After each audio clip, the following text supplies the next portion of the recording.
I'm Chris. And I'm Jessica, and we're here from the Cereal Killerz kitchen in Las Vegas, Nevada.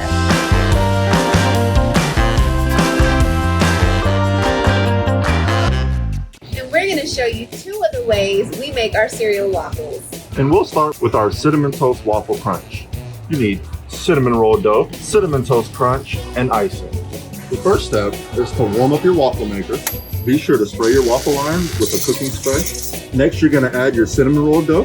Then you're going to set your timer for 1 minute, 20 seconds. Now that they're done, only thing there is left to do is add your icing and grab some cinnamon toast crunch and just sprinkle it on top. And there you have it, the cinnamon toast waffle crunch. First, you add your waffle mix, your water, then your vegetable oil, and your cinnamon sugar. Whisk and get a nice mix until it's smooth. Now it's time to make our waffle. We're going to spray it with nonstick cooking spray and then pour in our batter.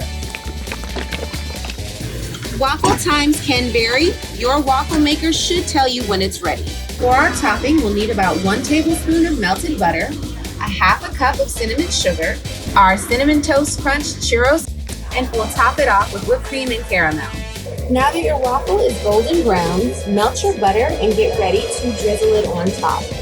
Now we're going to place our buttered waffle into the cinnamon sugar. Go ahead and dip and move it around so that it gets coated, and then we'll flip and do the other side. Now that our waffle is coated in the cinnamon sugar, we'll add whipped cream.